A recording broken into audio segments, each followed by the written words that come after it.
Hello दोस्तों, आप सभी लोगों का बहुत बहुत स्वागत है आपके अपने YouTube चैनल एनपी एजुकेशन पर।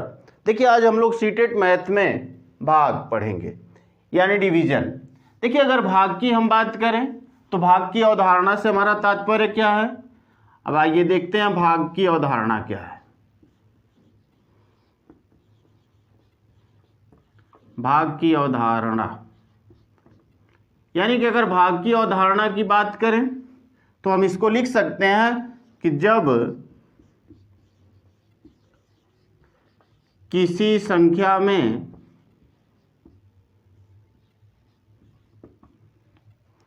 दूसरी संख्या जब किसी संख्या को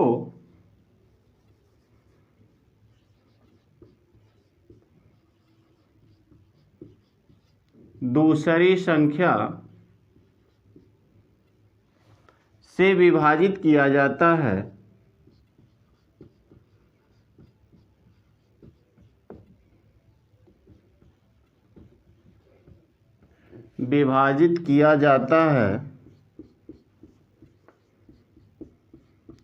तो यह क्रिया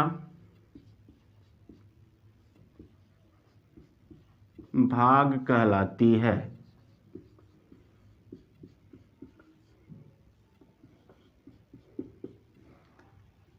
जब किसी संख्या को दूसरी संख्या से विभाजित किया जाता है तो यह क्रिया क्या कहलाती है? भाग कहलाती है ना। यानी जैसे अगर आप 15 में भाग दे रहे हैं 7 की, 15 को जब आप 7 से विभाजित करते हैं तो यही क्रिया क्या कहलाती है? भाग कहलाएगी ना। अब एक चीज और देखिए, यहां से भाग की प्रक्रिया में देखिए दो चीजें हैं। भाग की प्रक्रिया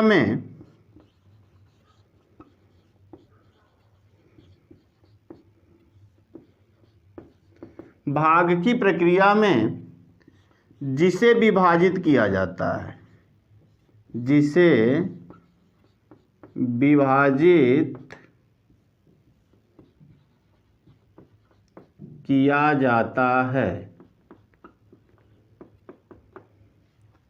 भाग की प्रक्रिया में जिसे विभाजित किया जाता है वह क्या कहलाती है? वह भाज्य कहलाती है ना। भाज्य यानी भाग की प्रक्रिया में जिसे विभाजित किया जाता है वह भाज्य कहलाती है ना। और जिससे विभाजित किया जाता है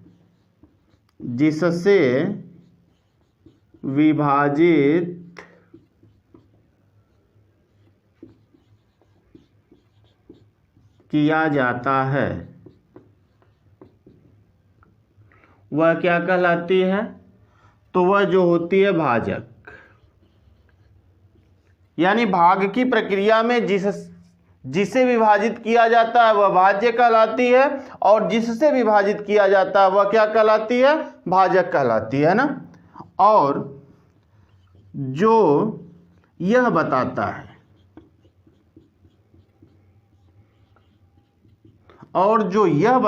है कि भाज्य में भाजक कितनी बार है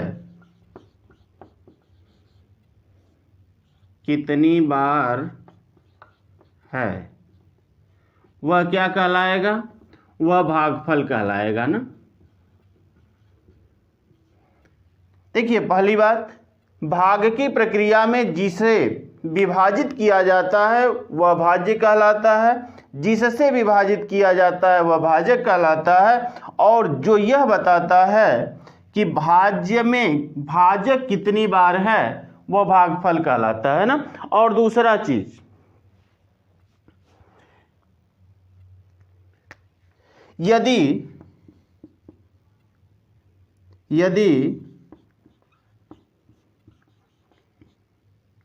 भाज्य भाजक का गुणज नहीं है,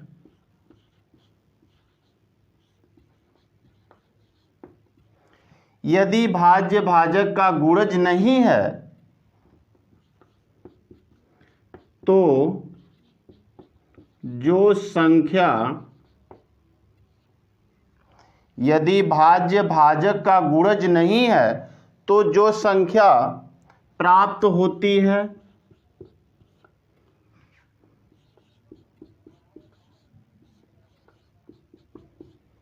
देखिए, यदि भाज्य भाजक का गुणज नहीं है तो जो संख्या प्राप्त होती है वह क्या कहलाती है? शेषफल। कन्फर्म।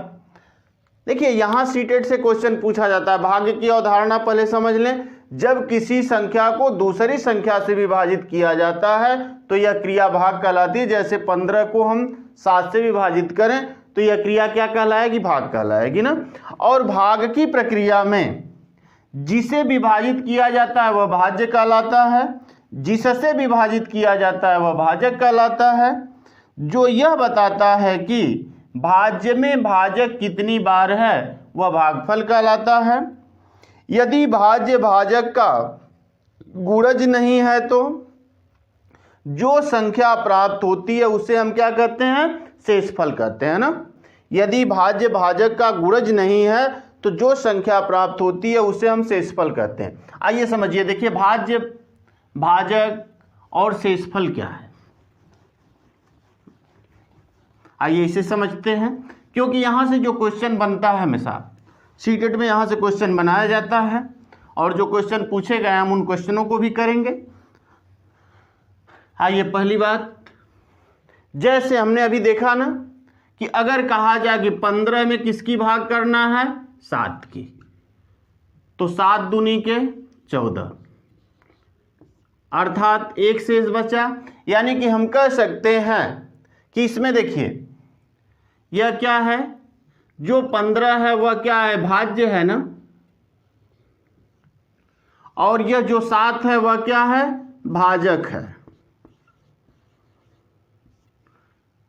और 2 बार भाग गई है तो यह क्या होगा? भागफल।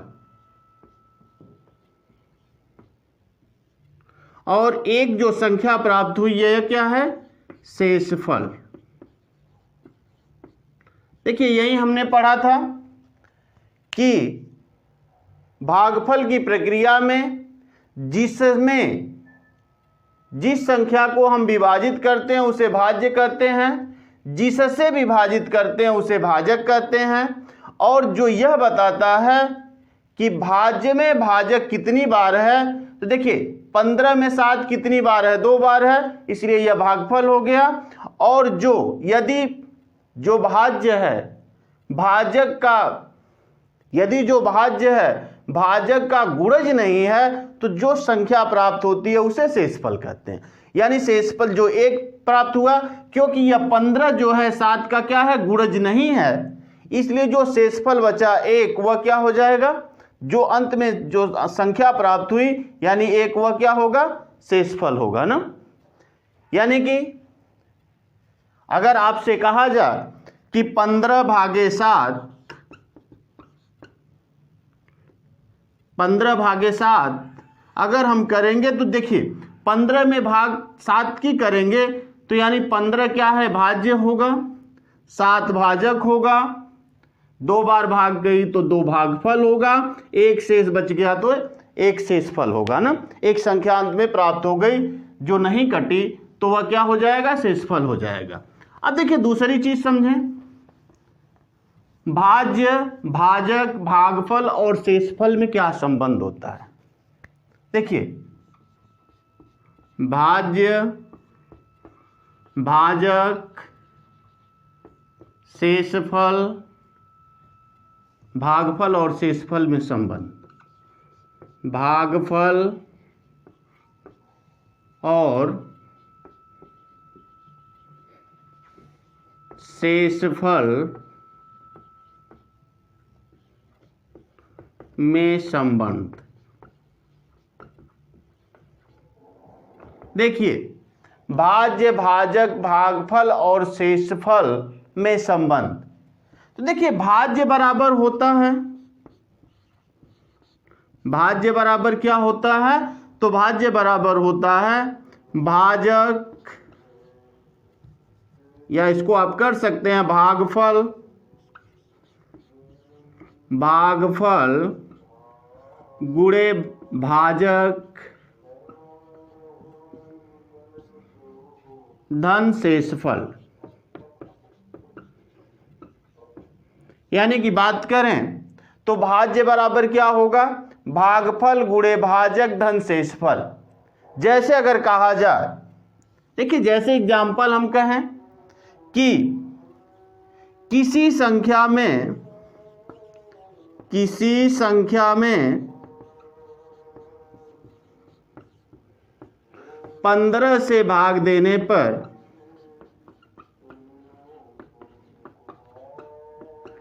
15 से भाग देने पर भागफल 2 और शेषफल 2 प्राप्त होता है, तो भाज्य है। देखिए किसी संख्या में 15 से भाग देने पर, यानी 15 क्या है, तो यह 15 जो है वह भाजक है ना। देखिए किसी संख्या में 15 से भाग देने पर भागफल 2 और शेषफल 2 प्राप्त होता है, तो भाज्य है। अब सीधी सी बात, भाज्य की हम बात करें तो भाज्य बराबर कितना भागफल प्राप्त हुआ, 2, कितना भाजक है तो 15, अब कितना हो जाएगा प्लस 2, यही ना, शेषफल जो प्लस है, अर्थात 15 दूनी के 30 धन 2 बराबर कितना हो जाएगा 32 ना। हम कह सकते हैं कि भाज्य कितना होगा, वह होगा 32। ऐसे हम भाज्य को निकाल सकते हैं। तो यह भाज्य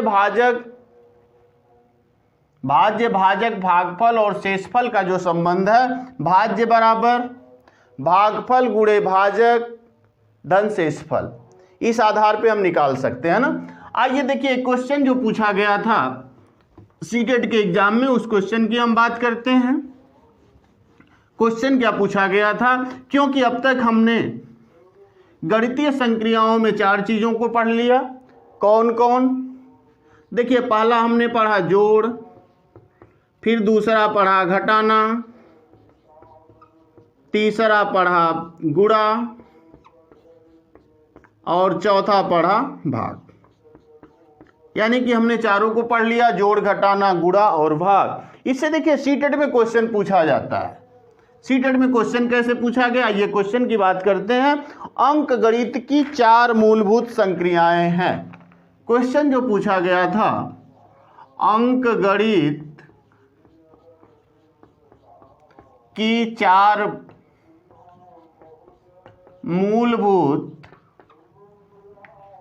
मूलभूत संक्रियाएं हैं। अंक गणित की 4 मूलभूत संक्रियाएं हैं। पहला जो ऑप्शन है, योग कामा भाग कामा परिमाप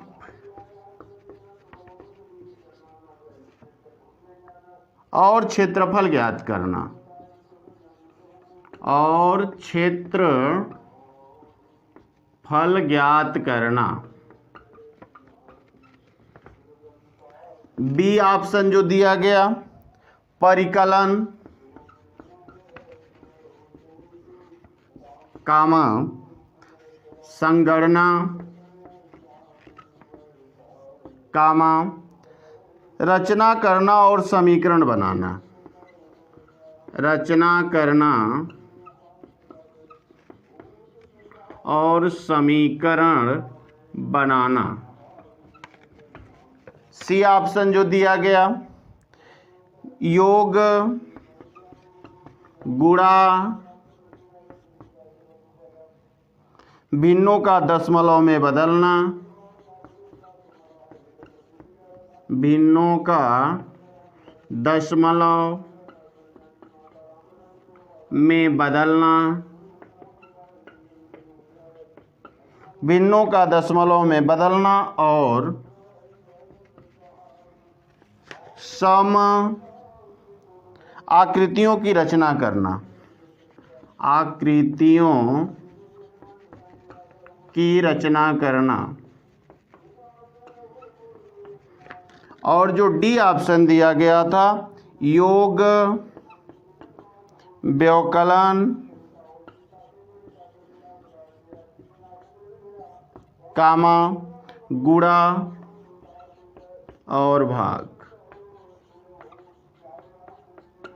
देखिए प्रश्न दिया गया था अंक गणित की 4 मूलभूत संक्रियाएं हैं, योग, भाग, परिमाप और क्षेत्रफल ज्ञात करना, ऑप्शन ए में।